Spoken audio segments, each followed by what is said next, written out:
এর আগে আপনাদেরকে তালের আটির ভিডিও দেখাইছিলাম, তালের আটি বক্সের মধ্যে রেখে দিলে গাছ হয়।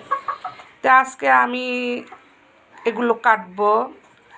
তো দেখুন এখানে দুইটার গাছ হয়েছে আর একটাতে গাছ হয়নি।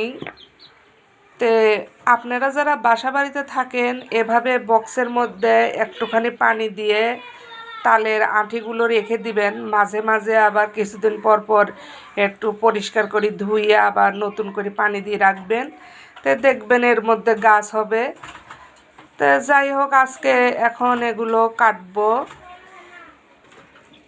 এগুলো কাটা হয়ে গেছে, এখন চামচের সাহায্যে এগুলো মাঝখান থেকে উঠিয়ে নেব।